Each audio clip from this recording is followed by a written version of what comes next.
दिल से ले आने वाला प्रभु यीशु मसीह की आदि पवित्र नाम में सब पवित्र लोगों को मैं देता हूँ। प्रभु की बड़ी अनुग्रह है कि प्रभु ने और भी एक दिन हमें दान दिया, प्रभु का पवित्र उपस्थिति में हमको एकत्रित किया, और जब भी हम प्रभु के उपस्थिति में इकट्ठा होता है हमें प्रभु का वचन सुनने का मौका मिलता है ना।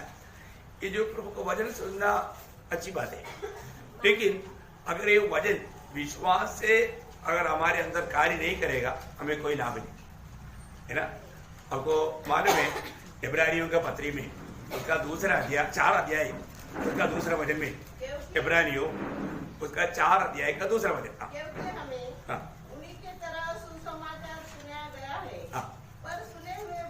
पर सुने हुए वचन से उन्हें कुछ लाभ नहीं हुआ क्योंकि सुनने वालों के मन में विश्वास के साथ नहीं बैठा। देखा प्रियो, जो हम प्रभु का वचन सुनता है वो वचन हमें विश्वास के साथ हमारे दिल में बैठाएगा, तब उसका लाभ मिलेगा, है ना। आज बहुत बार लोग वचन सुनते हैं लेकिन उनका जीवन बदलता नहीं, उनका उसका लाभ नहीं मिलता। प्रियो, वचन सुनने के बाद अगर हमें लाभ नहीं मिला तो हमें सुनने से क्या फायदा। वचन सुना हुआ लोगों को लाभ होना चाहिए, उसका सही लाभ मिलना चाहिए, है ना।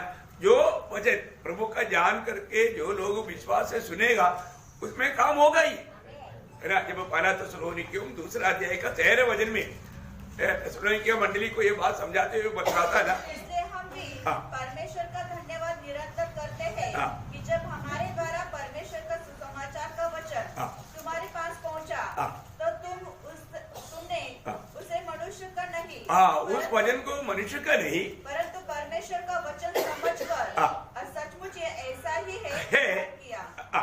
और तुम विश्वासियों को जो तुम विश्वास करने वालों पर विश्वास रखते हो प्रभावशाली है, प्रभाव किया, वो काम किया। प्रियो, बहुत अनमोल बात है। आज कई बार लोग मैं कहाँ पर आया, मैं क्या सुन रहा है, उससे मुझे क्या लाभ मिलेगा, इसके बारे में बहुत लोग समझ नहीं रखता। मैं आपको बताना चाहता हूँ यही वचन के द्वारा प्रभु ने हमें नया जन्म दिया, प्रेज़ द लॉर्ड, है ना। ये वचन का खूबियों को हमें जानना चाहिए। आपको समय मिलने पर, क्योंकि ऐसे बातों को ज्यादा इस समय में बोलने के लिए वक्त नहीं। जब इब्रानियों 4 अध्याय का 12 वचन में प्रभु का वचन का 6 खूबियां लिखा है ना। बहुत सुंदर बात है। नहीं, अभी पढ़ने के टाइम नहीं, आप लोग होमवर्क रूम में करना, है ना। प्रियो, ये वचन क्या क्या काम करता है, ये वचन कितना महत्वपूर्ण वचन है ना।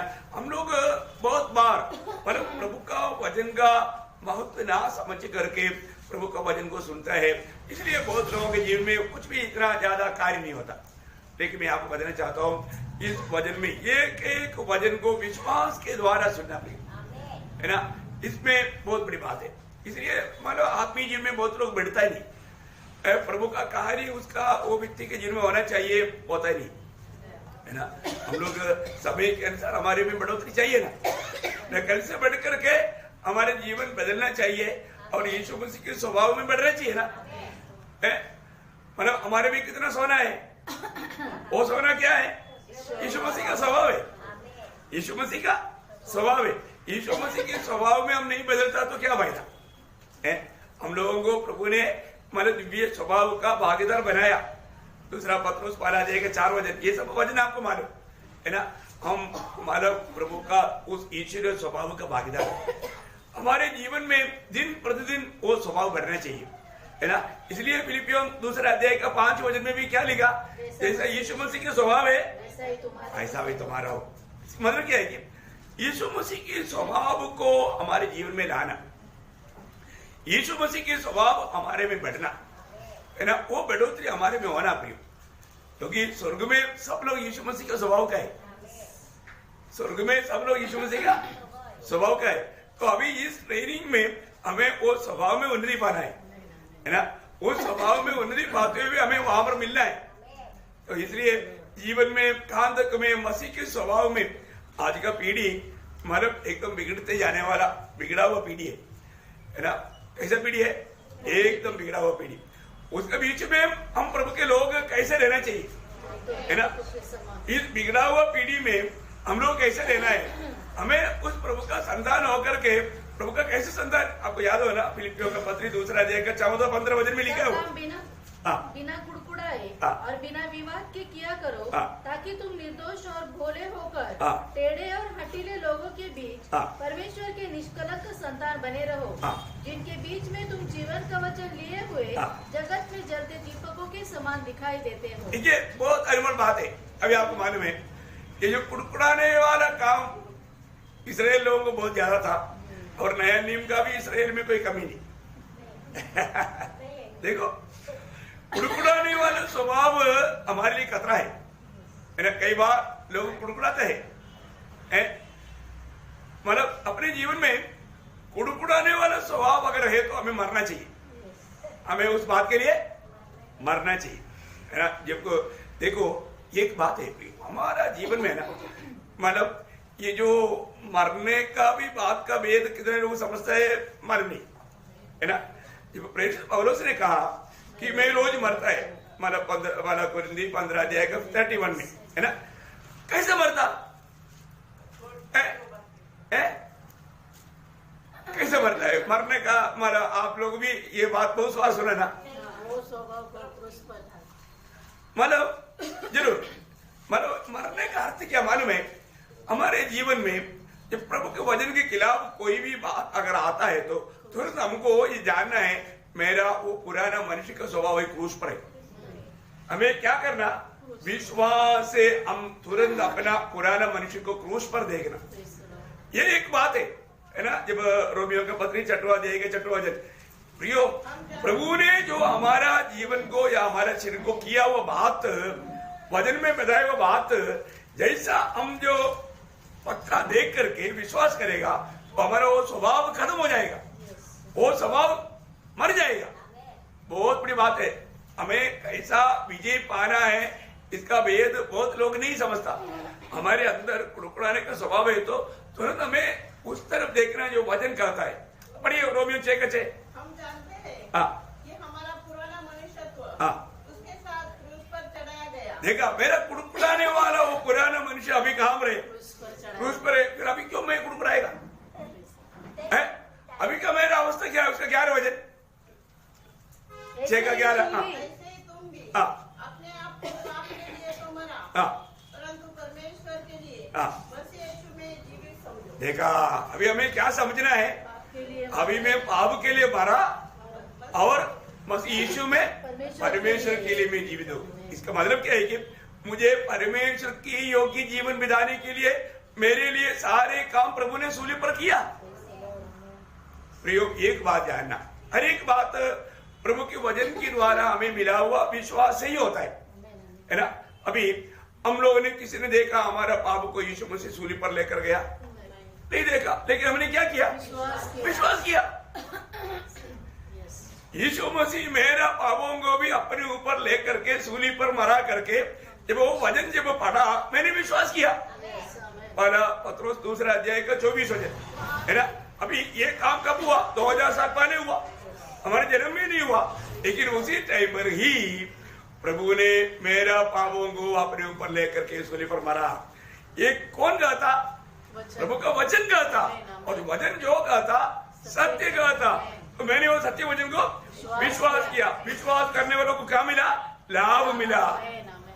उस वचन का सच में उनको अनुभव मिला। बात जीवन का नदी कैसे बहता है आपको ये जानना है। ये बात सादा सामान्य लोगों को ये बात को समझता नहीं, है ना। लेकिन उस समय में हमारे जन्म होने से पहले प्रभु ने हमारा पाप का मतलब बोझ लेकर या सजा लेकर मतलब सजा चुका दिया। प्रभु ने वो काम कर दिया। अभी जो भी ये सच्चाई विश्वास करेगा उसका जीवन में अनुभव मिलेगा। क्या अनुभव बात है ना। प्रभु ने मेरे लिए जो किया वो बात मुझे सिर्फ विश्वास करना है, विश्वास करना है। कितना बड़ी बात है, मैं आपको बताना चाहता हूँ। प्रभु का वचन में लिखा हुआ एक एक बात सच्ची प्रिय है।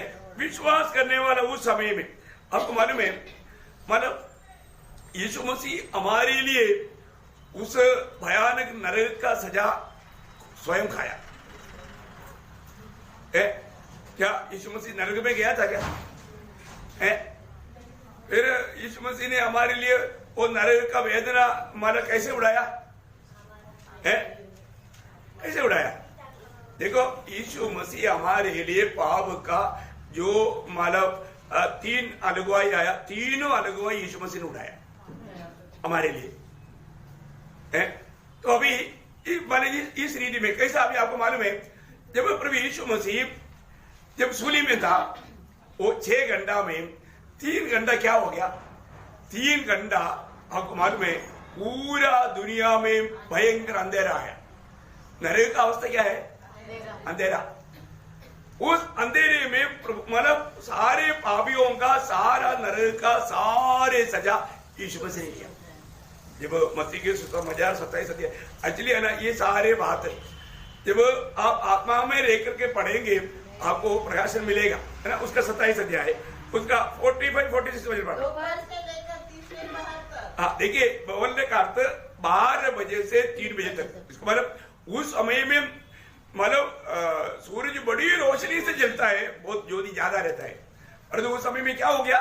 सारे देश में अंधेरा छा रहा। हाँ, तीसरे पहर के निकट यीशु ने बड़े शब्द से पुकार कर कहा, एली एली लमा शबक्तनी, अर्थात हे मेरे परमेश्वर, तूने मुझे क्यों छोड़ दिया? देखिए, प्रभु यीशु मसीह की पूरे 33.5 साल का जीवन में एक ही जगह पर एक ही समय में मानव महान परमेश्वर को परमेश्वर करके पुकारा। बाकी हर एक जगह पर क्या बोला? पिता पिता। इसका मतलब सारे आगामी पीढ़ी का, सारे आगामी संतान का रिप्रेजेंटेटिव होकर के यीशु मसीह सबके लिए उस वेदना सगा, सबके लिए वो यातना सगा, सबके लिए उस हमारे पाप की सजा उड़ाया। उस समय में पिता ने भी छोड़ दिया। आप देखा, पिता ने भी छोड़ दिया। प्रियो, सबसे बड़ा प्रभु यीशु मसीह के जीवन का सबसे बड़ा वेदना, सबसे बड़ा भयंकर कटोरा यही बात था। इसलिए जब मत्ती 26 अध्याय का मतलब 36 वचन में प्रभु ने जो 39 वचन में 26 का 39 में गेत्सेमनी की प्रार्थना में वो पिता से क्या बोलता? हे मेरे पिता। हे देखा, उधरी क्या बोलता? हे मेरे पिता। देखा, पिता से विनती कर रहा है, पिता से प्रार्थना कर रहा है, हे मेरे पिता, यदि हो सके तो यह कटोरा मुझसे टल जाए। ये कटोरा मुझसे टल जाए। वो कौन सा कटोरा है?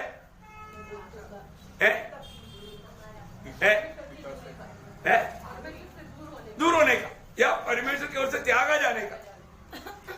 ये नहीं कि मानो उधर से फिर मानो रोमी सिपाहियों का हाथ में सौंपा जाएगा, वो लोग उनको थप्पड़ मारेगा, थूकेगा, कील का मुकुट बनाएगा, गबादा में लेकर के 39 नहीं, गिनती नहीं है, ऐसा थोड़ा मारा, ये सब है क्या? नहीं, ये नहीं, ये सब नहीं, ये सब प्रभु ने खुशी से सका। परंतु यीशु मसीह की वेदनाजनक बात एक ही था, वो कटोरा कि पिता पुत्र को छोड़ दिया। भयंकर पापी, उस पापी को देख करके पिता ने पुत्र को छोड़ दिया। प्रियो, मैं एक बात आपको बताना चाहता हूं, वो वचन का भाव को पढ़ेगा ना, दुनिया में कोई भी वो जो 3 घंटा में हुआ वो बात कोई नहीं समझ सकता, कोई उसके बारे में बयान नहीं कर सकता। वो बयान करने से भी बहुत बाहर की बात है। वो इतना भयंकर, यीशु मसीह खुद बोलता है, ये पिता हो सके तो ये प्यारा हटाओ बोलेगा, तो उसका मतलब वो प्यारा का गौरव कौन समझ सकता?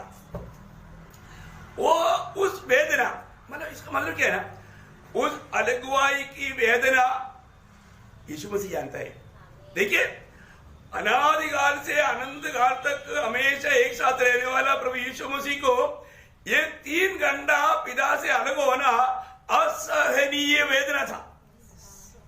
आप सोचो, प्रभु का लोग बोलता है मान प्रभु में है लेकिन प्रभु कभी नहीं चलता है, उनको कितना दिन भी ऐसे चलेगा तो उनको वेदना नहीं, क्योंकि उनको प्रभु के साथ का संगति का महत्व मालूम नहीं, अभी तक नहीं मालूम।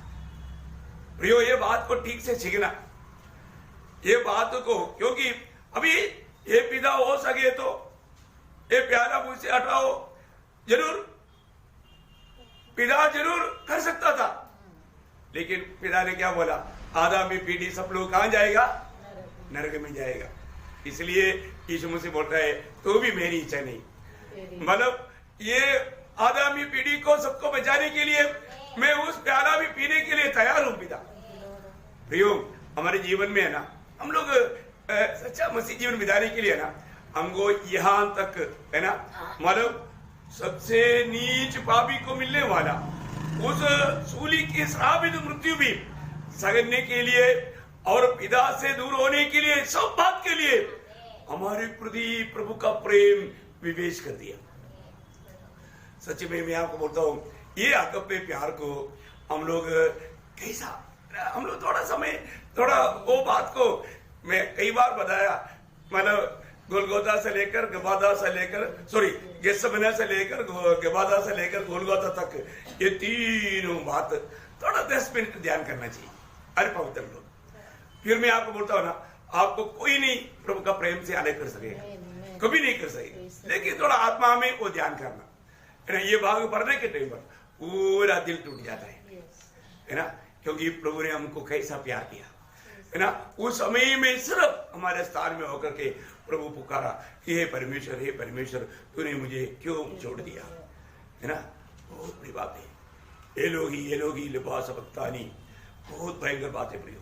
हमें ये बात को जानना, वो मतलब इतना, मतलब उस प्रभु के साथ का दूरी, वो 3 घंटे का दूरी, वो बहुत भयानक था, बहुत भयंकर था।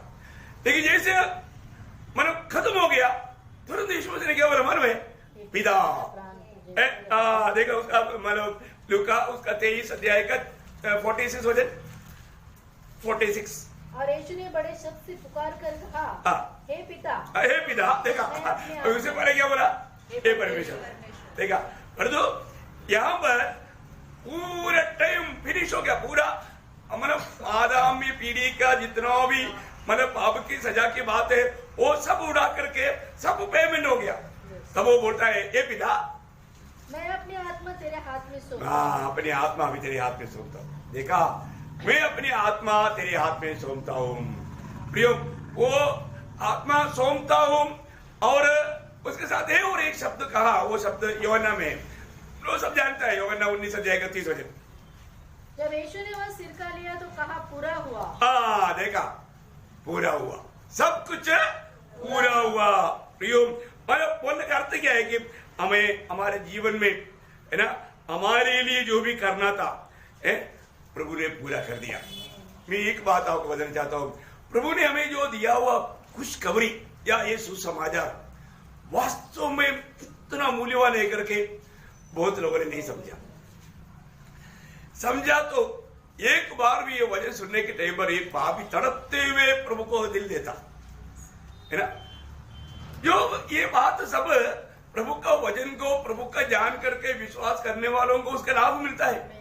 तो एक बात आपको बताता हूं, मतलब प्रभु का वायदा देखो भी, जब हम प्रभु यीशु पर विश्वास करता है ना, उसी घड़ी में प्रभु मैं पापी हूं, मुझे पापी के लिए आप मतलब काल्वरी सूली पर मरा, आप मेरे लिए मरा और गाड़ा गया, जी उड़ा, प्रभु यीशु आप मेरा प्रभु है, इतना बोल करके जो भी अपने दिल खोलेगा ना, उसी क्षण से आप देखो, उसी क्षण से वो पापी लेबल हट गया, और पिता परमेश्वर कभी भी हम पर पाप नहीं देखेगा।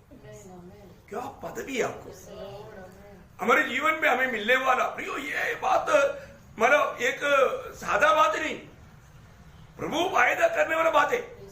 इब्रानियों 8 अध्याय का 12 वचन, वो वचन पढ़ने के टाइम रहना, हम लोग कितना ऊड़ी मार के प्रभु का स्तुति करना चाहिए। इब्रानियों 8 का 12, क्योंकि मैं उनके अधर्म के विषय में दयावंत हूँगा और उनके पापों को फिर स्मरण न करूंगा। देखा, उनके पापों को फिर स्मरण नहीं करूंगा। आप इतना भी बड़ा कठोर पापी है, आपने इतना भयंकर, आप बहुत बड़ा मतलब लुटेरा था, हत्यारा था, आप बहुत मानव घातक था, बहुत कुछ था, परंतु प्रभु बोलता है आगे को मैं कभी तुम्हारा पाप स्मरण नहीं करेगा। वाह प्रियो, लोगों को पाप सताते रहता है, इसलिए उनको नींद नहीं आता, लेकिन प्रभु में आने के बाद में वो व्यक्ति को सुंदर नींद मिलता है। ये बात क्या है कि प्रभु ने उनको पाप क्षमा दिया, उस बात का अनुभव आत्मा में ले रहा है, उस बात का सबूत है। कितना बढ़िया। मैं तो बोलता हूँ मतलब प्रभु कभी भी हमारा पाप याद नहीं करता है ना। प्रभु में आने के बाद में हमें मिला हुआ ये जो छुटकारा कितना श्रेष्ठ बात है। प्रभु पर विश्वास किया वो व्यक्ति विश्वास के द्वारा, रोमियो 5:1 में क्या बोला? धर्मी बना। ओह, मैं पिछले दिन में कई बार आपको बताया ये धर्मी बनने का अर्थ कितना बड़ा बात है प्रियो, कितना बड़ी बात है ना। और हमारे जीवन में हर एक पवित्र लोग ये जानना, अभी प्रभु का दृष्टि में हम लोग हमेशा का धर्मी लोग हैं, क्योंकि हम मसीह में हैं, हम मसीह में हैं। लेकिन प्रभु में आने के बाद में भी मतलब अभी तक हमारा ये शरीर का उद्धार नहीं हुआ, प्राण का उद्धार रोज हो रहा है। इसमें भी कई प्रकार का वादा आ सकता है, तो फिर क्या होगा? उसमें सावधान लेना, उसमें सावधान लेना। मतलब गलती जब होता है ना, तुरंत देखो, एक कुत्ता बिल्ली कुछ गलती करेगा तो उनको कुछ नहीं लगता, और एक इंसान जब गलती करेगा तो तुरंत उनका कॉन्शियस, उसको विवेक उसको मारेगा, बोलेगा तू झूठ बोला, तूने उसको धोखा दिया। देखा? विवेक तुरंत। बिल्ली कुत्ते को विवेक नहीं समझा। लेकिन मनुष्य जब भी कुछ गलत करेगा, एक झूठ भी बोलेगा तो है ना, मानव जाति के संबंध में बोलेगा तो बाइबल में कहा हुआ सबसे पहला पाप क्या है? कभी कभी ऐसे एक सवाल पूछना अच्छा रहता है।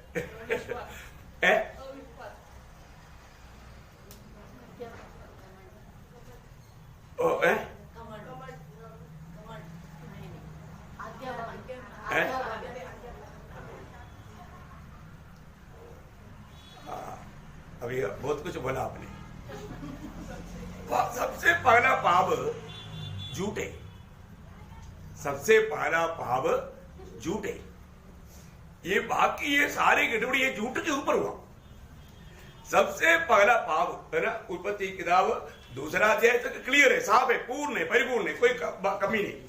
3 अध्याय में जब आता है उसका 4 वचन, तब उसने स्त्री से कहा, तुम निश्चय न मरोगे, वरन परमेश्वर आप जानता है कि बस इतना हो गया, तुम निश्चय ही नहीं मरेगा। देखा है? वो है सबसे पहला झूठ, और उन्होंने उस झूठ पर विश्वास किया और बाकी बात इसके पीछे हुआ। और जो पहला पाप झूठ है,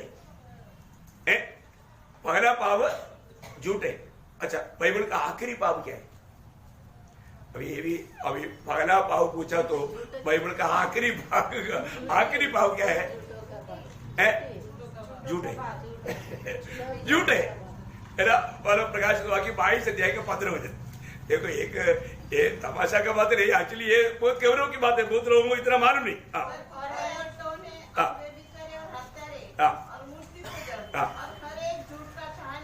देखा, हर एक झूठ का चाहने वाला, मतलब आखिरी में क्या आया?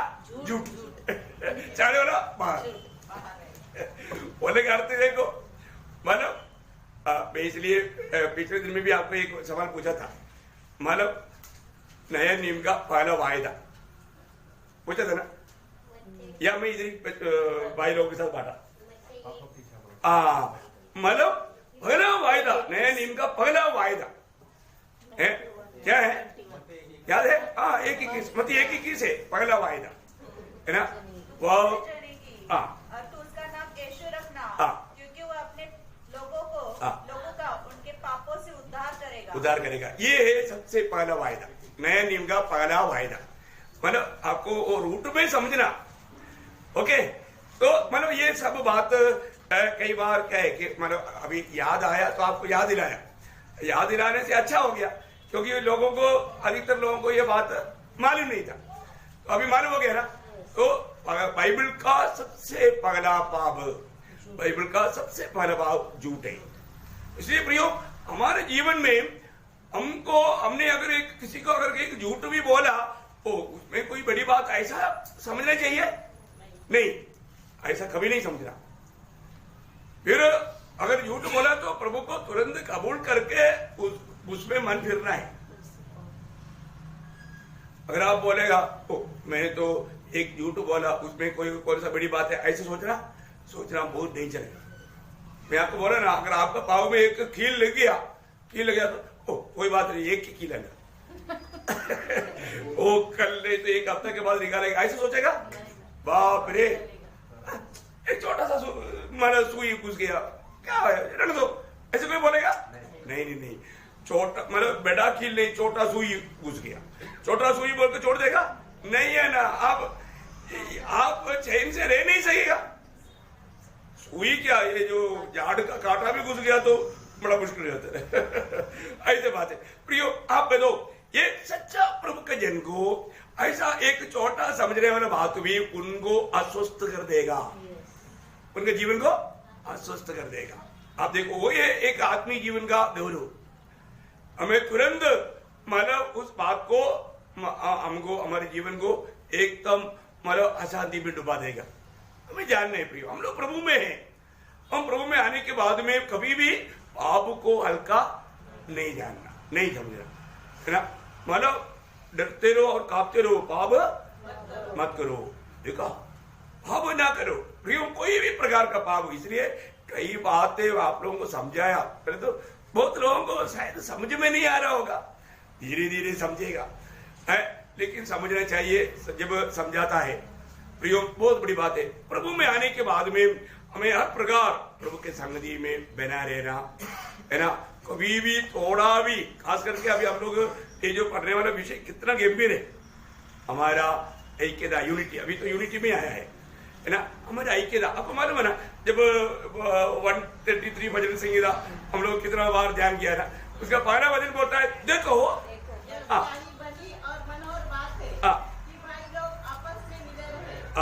देखा भाई लोग आपस में मिले रहे।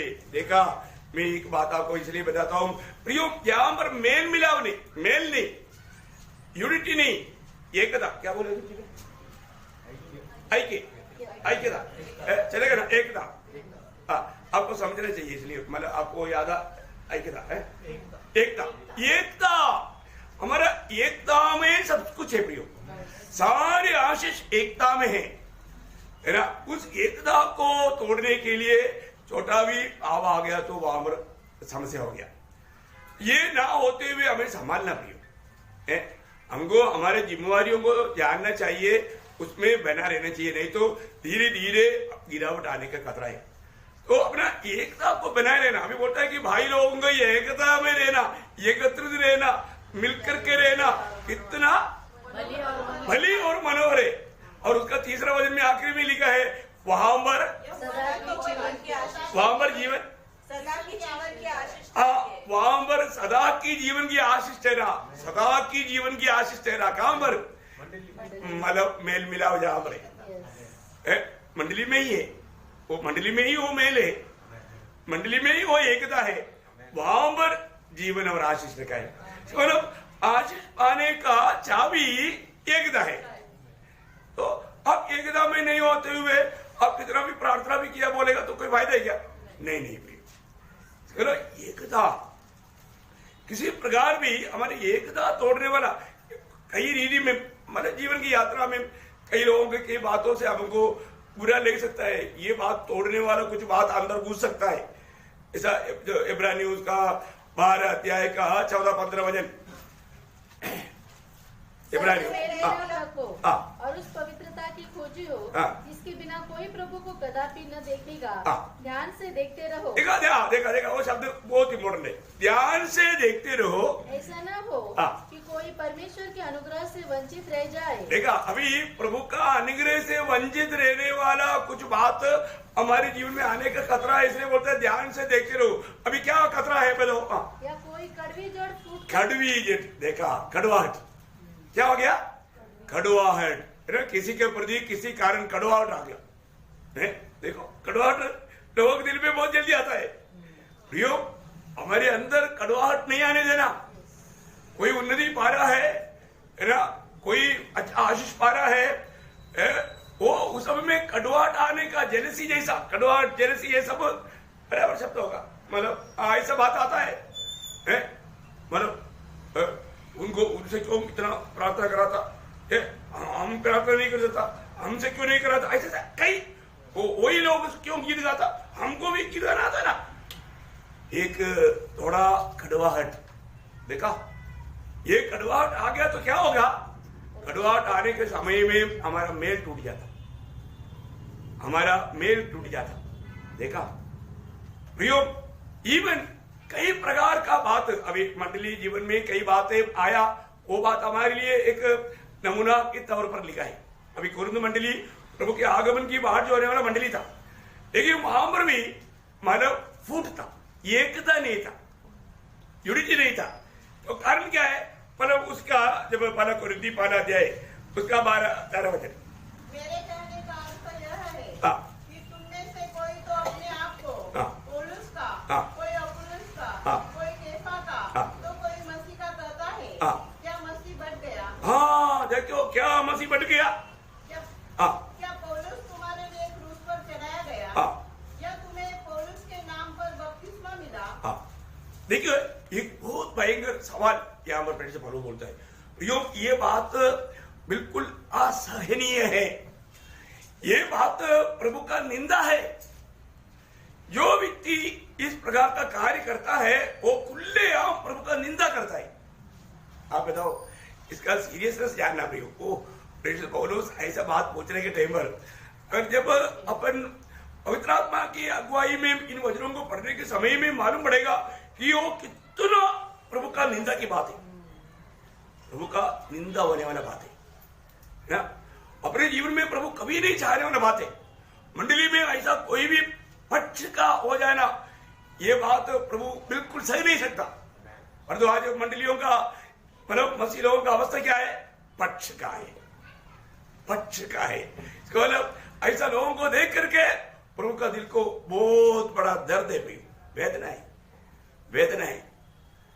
मैं आपको बोलता हूं हर एक प्रकार का ऐसा बातों से भी निकलना, जैसा भी अपन रोमन कैथोलिक से या सीएनई से ऐसे मतलब उपदेशों से हम निकला, कोई भी है दूसरा गलत बातों से प्रभु ने हमें निकाला, हम खुद नहीं निकला, प्रभु ने हमें निकाला। तो मतलब उस समय में हमको अभी कितना अच्छा लगता है, वापस गुलामी में मत फंसना, क्योंकि दुनिया शैतान बहुत चतुर है। कोई ना कोई प्रकार का कोई ना कोई संगठना, आपको मालूम है धर्म और संगठना हमेशा प्रभु का शरीर को तोड़ता है, बर्बाद करता है। बहुत लोगों के प्रकाश नहीं एक्चुअली मानो प्रभु का मानो इस आखिरी समय में ये कार्य बहुत श्रेष्ठ कार्य है। ये बातों को हर एक को नहीं समझेगा, लेकिन जो प्रभु का है, जिसको प्रभु माना आदर करना चाहता है, उनको प्रभु ये बात प्रभु ने विद्वानों से छिपाकर बालकों पर प्रकट किया। बालक लोग है नासिक मंडली इस बात के लिए बालक है। प्रभु ऐसा लोगों पर ही प्रकट करेगा, और ये प्रकाश पाना बहुत जरूरी बात है ना। प्रभु का दिल को आनंदित करने वाला बातें हमारे जीवन में होना चाहिए। प्रियो दुनिया की रीति में हमारे पास कुछ भी नहीं रहेगा, परंतु प्रभु हमारे पास बहुत ऐसे रहे।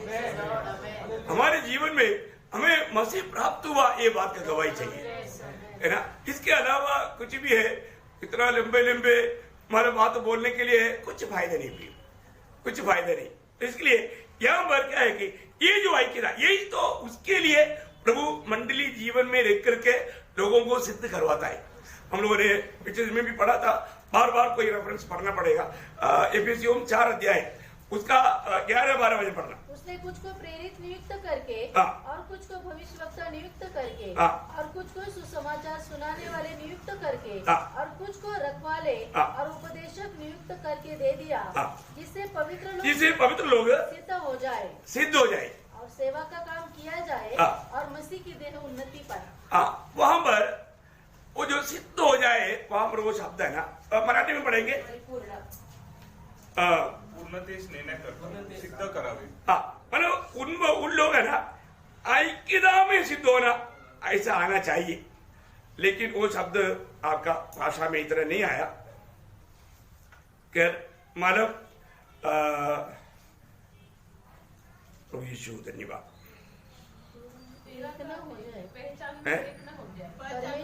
मतलब पहचान में एक न हो जाए, एक न तेरह में सॉरी आपका हिंदी में 13 सॉरी मेरा इसमें 12 में है। वो शब्द में चाहता था। जब तक कि हम सब के साथ विश्वास और परमेश्वर के पुत्र की पहचान में एक न हो जाए, प्रभु की पहचान में एक बन जाए, वही ये बात। अभी हमारा आत्मिक उन्नति का एक चिन्ह एकता, समझ में आया? हम जब तक आत्मीय जीवन में उन्नति नहीं पाएगा तो हमें इस एक बनकर रहने का इसका गौरव नहीं चलेगा। बहुत बड़ी बात है, बहुत गहरा बात है। देखो पहली बात, ये एकता मतलब कोई शारीरिक का नहीं है, ये आत्मा की रीति का है, आत्मा में है। ये आत्मा पाया वो लोग ही इसमें अभी कई लोगों को हम कितना भी अपने साथ मिलाकर ले चलेंगे सोचेगा तो भी वो चलेगा नहीं, क्योंकि उसका उधार ही नहीं हुआ, उसमें प्रभु की आत्मा ही नहीं। ये जो ऐसा लोगों को हम साथ लेकर नहीं चल पाएगा, वो लोग एक नहीं बनेगा, वो लोग कुछ ना कुछ दोष भी लगाते रहेगा। ये भी एक बड़ी बात है ना। मंडली में मतलब कई प्रकार के लोग रहता है, उनमें कई लोगों को उधार पाया ही नहीं, डुबकी भी लिया होगा, प्रभु में भी लेता होगा, लेकिन उनमें आत्मा नहीं। वो लोग ऐसा कार्य कर सकता है क्योंकि ये एकता सिर्फ आत्मा के द्वारा और आत्मा में, मंडली आत्मा में। ये बहुत बड़ी बात है। इसलिए जब एफिसियों का पत्री 4 अध्याय का 3 वचन बहुत अनमोल वचन है। के बंधन में आत्मा की एकता रखने का यत्न करो। देखा, आत्मा की एकता। प्रियो, जो लोग प्रभु की आत्मा ही नहीं पाया तो फिर एकता क्या करेगा? एकता नहीं होगा, वो ऐक्यता नहीं होगा, ऐक्य नहीं बन सकता। जो लोग मतलब इसलिए है ना, एक शब्द में कहा है, जब तो हो सके तो सबके साथ रोमियो में है ना, मतलब रोमियो 12 अध्याय का 18 वचन, जहाँ तक हो सके तुम भरसक सब मनुष्यों के साथ मेल मिलाप रखो। क्यों?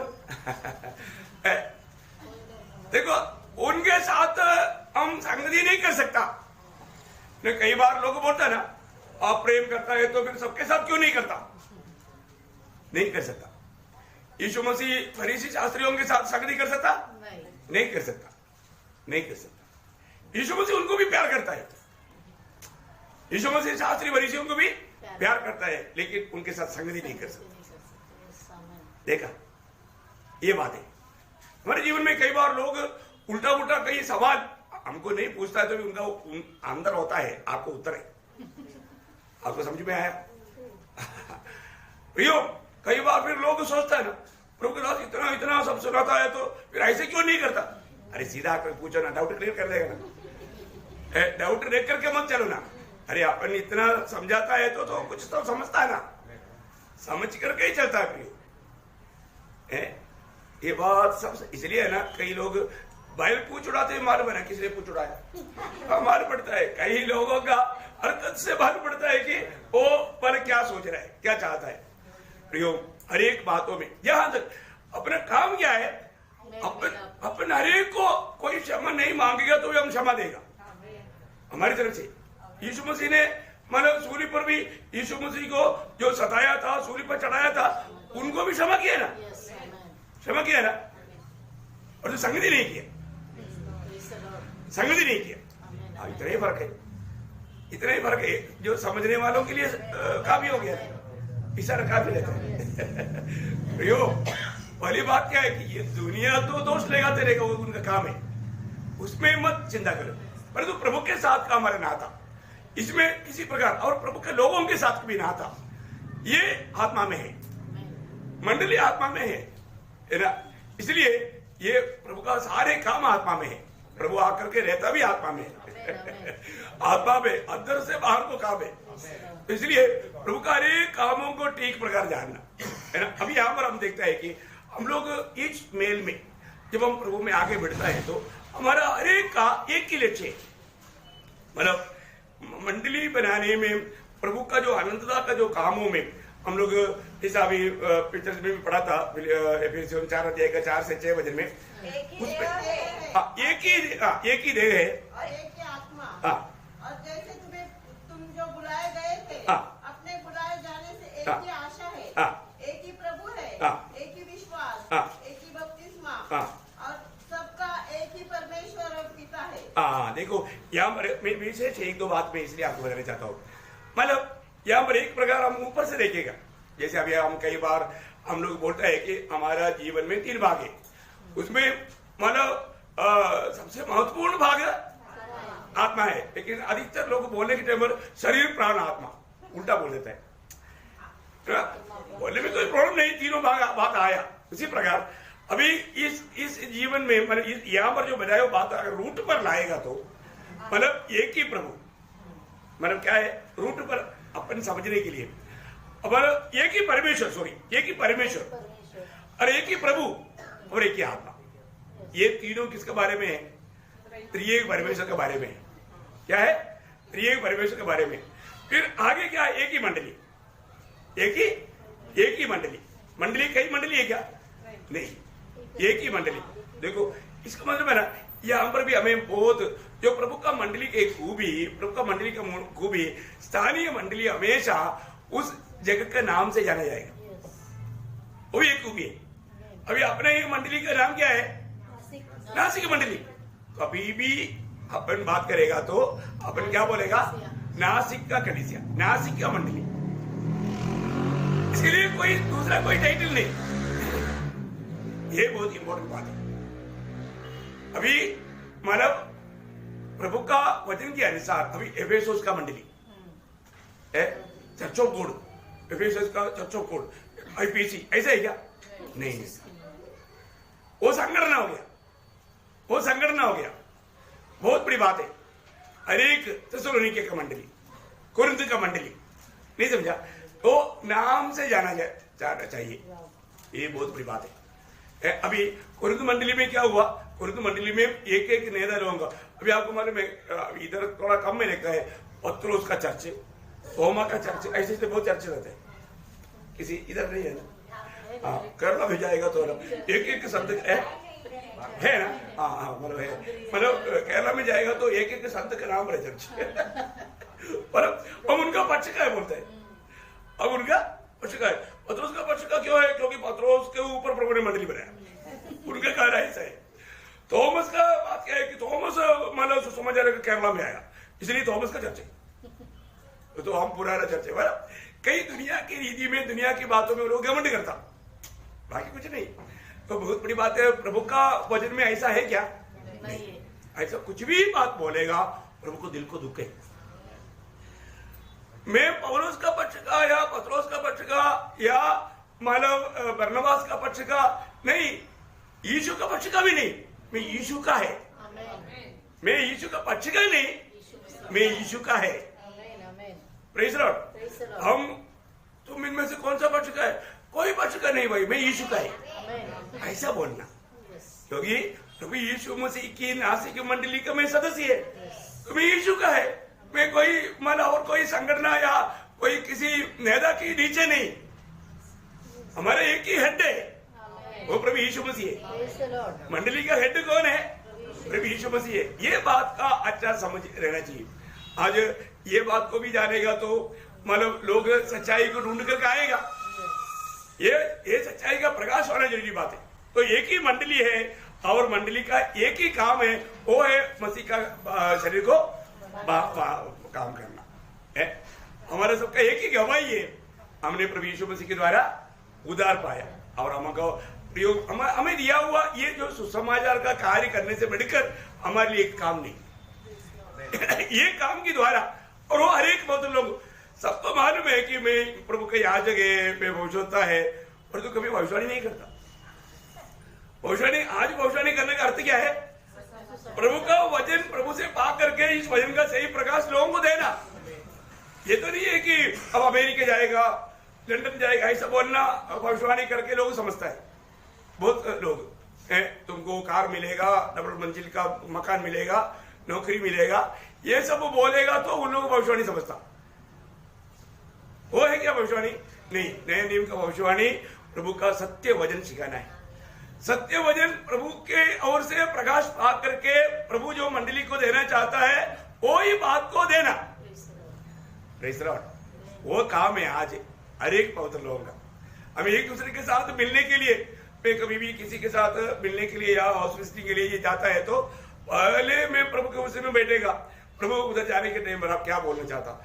एक ही बात होगा, परंतु जब 12 देव पर बोलेगा तो वो 12 तरफ से होगा, वो 12 रीति में होगा, जबकि वो वजन एक ही है, लेकिन उस वजन का 12 दिशा निकाल कर देगा।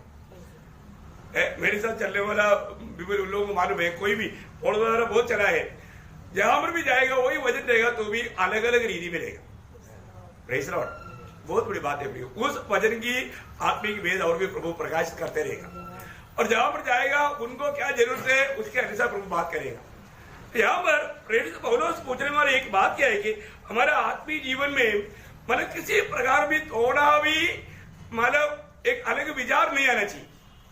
वहां पर एक सवाल प्रभुदास पूछता है, वो पहला कुरिन्थी पढ़ा जाएगा 13 वचन नहीं पढ़ा चाहिए। क्या मसीह बढ़ गया? हाँ, क्या मसीह बढ़ गया है? मसीह को इस रीति में टुकड़ा करने के लिए किसने अधिकार दिया? प्रियो, हमारे जीवन में एक बहुत बड़ा एक सवाल है, मसीह बांटा नहीं गया है, कुछ हमारा है कुछ उनका है, ऐसा बोलने के लिए मसीह को बांटा नहीं गया, मसीह बढ़ गया। हाँ, या तुम्हें पौलुस के नाम पर बपतिस्मा मिला? हाँ, मतलब एक बड़ा उत्तर हमको देना है। हमने कोई पौलुस के नाम पर कोई बपतिस्मा लिया नहीं, हम जो भी बपतिस्मा लिया पिता पुत्र पवित्र आत्मा का नाम से लिया। बहुत बड़ी बात है। तो इसका मतलब क्या है कि हमारा प्रभु का जन किसी प्रकार भी एक अलग अलग झुंड होने के लिए प्रभु नहीं चाहता, किसी प्रकार भी फूट आना प्रभु नहीं चाहता, है ना। इसलिए प्रेरित पौलुस उन लोगों से एक बड़ा मतलब विनती करता है, तुम्हें क्या करना चाहिए। पहला दूसरा कुरिन्थी उसका 13 अध्याय उसका 11 वचन का बी पाठ। दूसरा कुरिन्थी 13 अध्याय, करेक्ट, 13 अध्याय का 11 वचन का बी पाठ। एक ही मन रखो, एक ही मन रखो, है, एक ही मन रखो प्रियो, एक ही मन रखो। प्रभु के लोग इतना तो परिश्रम करना चाहिए, हम एक मन का बन जाए, है ना। Praise the Lord. समझ में आ रहा है कि नहीं? समझने में कोई कठिन है क्या? कितना हल्का बात है प्रियो, है ना। एक ही मन रखो, है ना। कोई बात फिलिपियों का पत्र उसका दूसरा अध्याय का दूसरा वचन पढ़ना। तो मेरा यह आनंद पूरा करो। प्रभु का दास फिलिपिया मंडली को बोलता है, मेरे आनंद पूरा करो, एक मन रहो, एक मन रखो। बस बस बस, बात क्या है? एक मन रखो प्रियो। मंडली सब लोग एक मन हो जाना। एक मन हो गया तो फिर वहां प्रभु का कितना बड़ा महिमा हो जाएगा। वही बात है उसका पहला अध्याय का 17 वचन। और भाई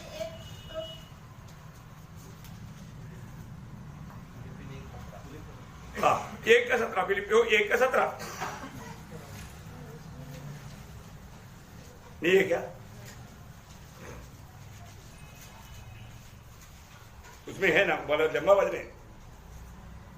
और भाई एक तो सीधा एक मन के साथ सुसमाचार के लिए, सुसमाचार की लड़ाई मतलब प्रचार के लिए विश्वास करो। 17 नहीं 27 का, केवल इतना करो, मेरे से गलती हो गया, 17 नहीं 27। केवल इतना करो कि तुम्हारा चाल चलन मसीह के सुसमाचार के योग्य हो, कि चाहे मैं आकर तुम्हें देखूं, चाहे न भी आऊं, तुम्हारे विषय में यही सुनूं कि तुम एक ही आत्मा में स्थिर हो, एक ही आत्मा में स्थिर हो, और एक चित्त और एक चित्त होकर, एक चित्त होकर के, एक चित्त होकर के, देखा, एक चित्त होकर के, है ना। ये भी अपन सुसमाचार का कार्य करता है तो हमारा एक चित्त होना, हमें कैसे भी आत्मा को जीतना है।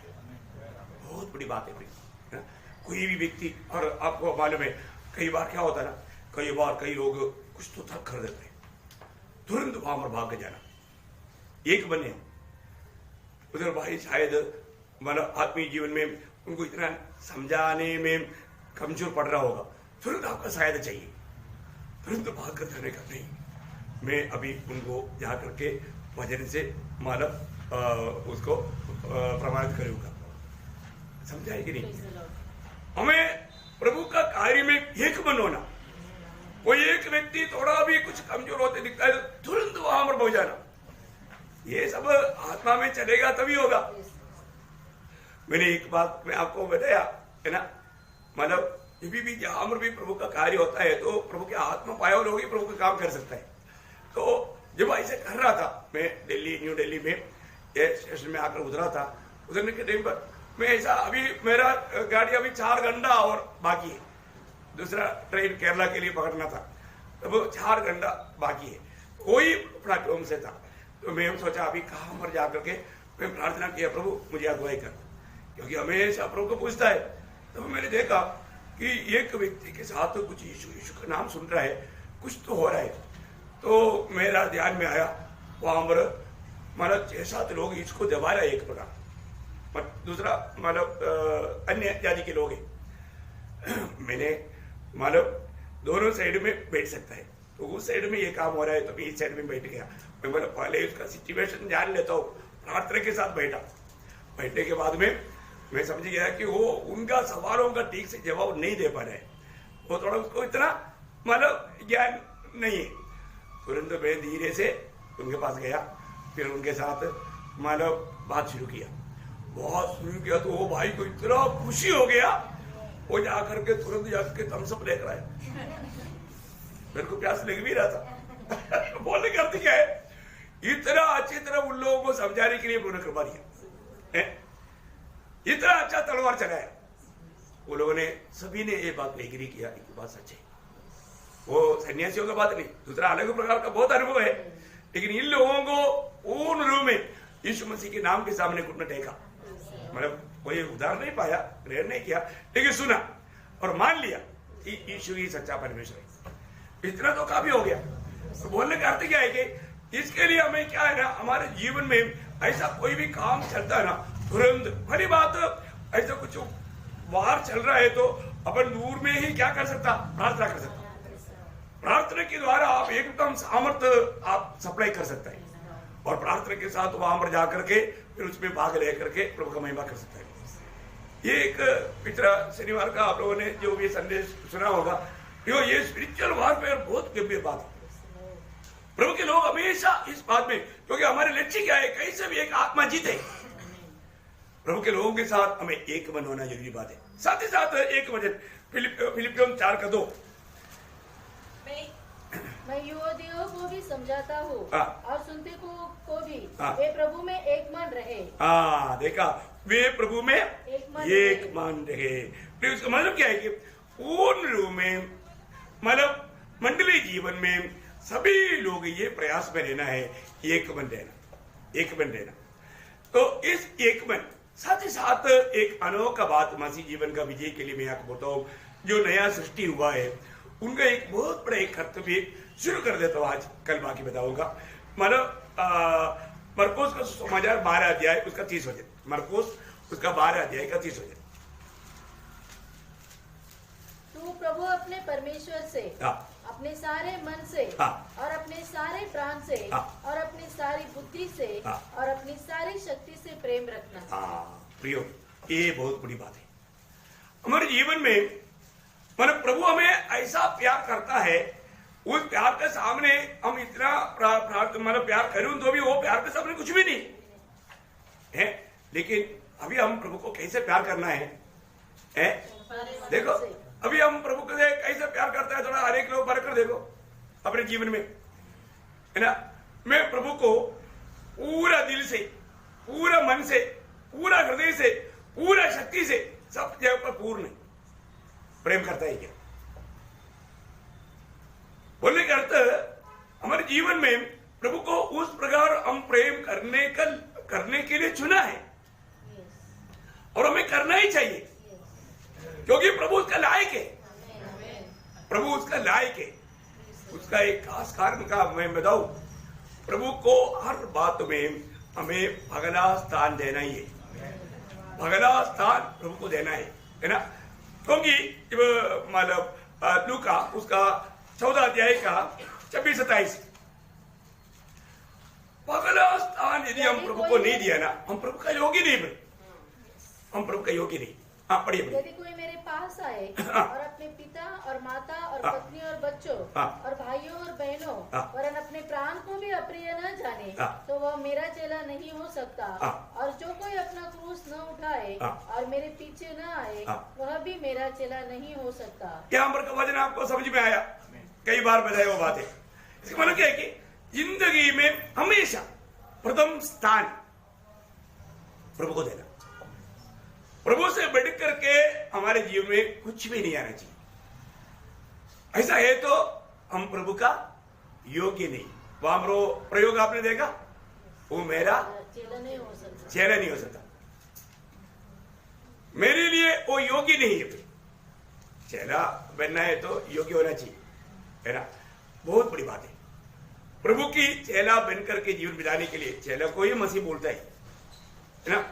प्रभु के लिए अगर योग्य बनना है तो उसका कारण क्या मालूम है? उसका एक खास कारण है।